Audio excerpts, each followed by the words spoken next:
வணக்கம். இன்றைக்கி நான் உங்களை சந்திக்க வந்திருக்கிறது ஒரு விசித்திரமான ஒரு கதையோட அம்பாள் கோவிலுக்கு தான் உங்களை இன்றைக்கி சொல்ல போகிறேன். நான் இந்த அம்பாள் பார்த்திங்கன்னா துர்க்கை அம்மன். இன்றைக்கி செவ்வாய்க்கிழமை துர்க்கை அம்மன் விசேஷம்னு சொல்லுவாங்க. இன்னும் நிறைய விஷயங்கள் இந்த கோவிலில் பிரமிப்பாக இருக்குது. அதை பற்றி நம்ம தெரிஞ்சுக்கலாம் வாங்க.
அம்மானாலே விசேஷம் தான் இல்லையா?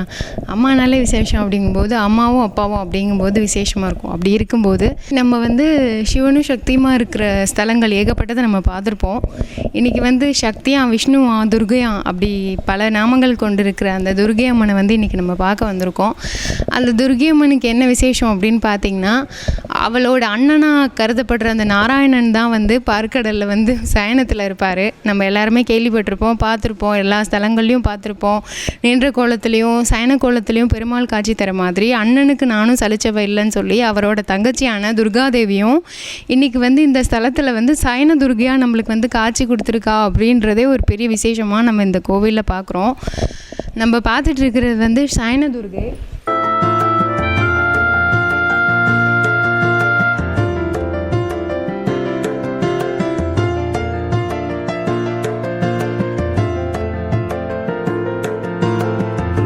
கோவில் எல்லாருமே சொல்கிறது ஃபஸ்ட்டு இந்த சயன துர்கையை தான் பார்க்கணும் அப்படின்றாங்க. சயனவன துர்கை அப்படின்றது இந்த அம்பாளோட திருநாமம். இந்த அம்பாள் பார்த்திங்கன்னா சயனத்தில் என்ன ஆதிசேஷன் மேலே இல்லாமல் சயனத்தில் தன்னால் சாஞ்ச மாதிரியான சயனத்தில் அம்பாள் காட்சி தர்றது இந்த கோவிலில் விசேஷமாக சொல்கிறாங்க. இந்த அம்பாளை பற்றி இன்னும் நிறைய தகவல்களோடு இணைஞ்சிருப்போம்.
மரத்துக்கிட்ட உட்காந்துருக்கேன்னு பார்க்குறீங்களா? அந்த அம்பாளை காமிச்சேன் இல்லையா, அந்த அம்பாள் பார்த்த மாதிரியே இந்த மரமும் அம்பாள் போலவே சயன கோலத்தில் இருக்கிற மாதிரியே இங்கே அமைஞ்சிருக்கிறது பெரிய விசேஷம். அங்கே முதல்ல பார்த்தீங்கன்னா அம்பாலோட தலை மாதிரி வேப்ப மரத்துக்கு ஒரு தலையும் அதோட மார்பும் இது வந்து காலும் இந்த 2 பக்கமும் கையும் இருக்கிற மாதிரியான அமைப்புலேயே அம்பாள் எப்படி அங்கே படுத்திருக்காளோ அதே மாதிரி சயன அமைப்பில் இந்த வேப்ப மரமும் இங்கே படுத்து அம்பாள் வெட்டுப்பட்டு அங்கே விழுந்த அந்த கதையில் வர மாதிரியே இந்த மரமும் விழுந்து அதுலேருந்து அந்த வேப்பமரம் அங்கே அப்படியே உருவாகி அந்த வேப்பமரம் வந்து பல கிளைகளாக போய் இந்த வேப்பமரத்தை பார்க்கறதுக்கே நீங்கள் பார்த்தீங்கன்னா ஒரு வித்தியாசமான ஒரு அமைப்பில் வந்து இந்த வேப்பமரம் கூட ஒரு அதிசயமாக இருக்குது இங்கே இந்த கோவிலில். நீங்கள் பார்க்கும்போது நல்லாவே தெரியும். இந்த வீடியோவில் நீங்கள் பார்க்கும்போது பாருங்கள், அம்பாள் எப்படி அங்கே படுத்திருந்தாலோ அதே மாதிரி அமைப்பில் தான் இந்த வேப்பமரமும். இந்த வேப்பமரம் விழுந்து அதோட அந்த விழுந்ததுலேருந்து முளைச்சது தான் இந்த வேப்பமரமும். இந்த வேப்பமரத்தில் உள்ள இலைகள் வந்து எல்லா வேப்பமரத்தில் உள்ள கசப்புத்தன்மை போல் இந்த வேப்பமரத்தில் உள்ள இலையும் கசப்புத்தன்மையோடு இருக்காது அப்படின்றது வந்து இந்த பக்தர்கள் வந்து சொல்கிறாங்க. இந்த வேப்பமரத்தில் இருக்கிற வேப்பிலையை மட்டும் நம்ம சாப்பிட்டோன்னா கசப்பே இருக்காது. குழந்தைங்கள்லேருந்து வியாதிஸ்தர்லேருந்து எல்லாருமே வந்து சாப்பிட்லாம். வயிறு வலி இருக்கிறவங்க, சரும பிரச்சனை இருக்கிறவங்க வந்து இதை எடுத்துகிட்டு போய் அரைச்சி மேலே போடுறது அது வந்து குணமாகுதுன்னு பக்தர்களோட நம்பிக்கையாக இங்கே சொல்கிறாங்க.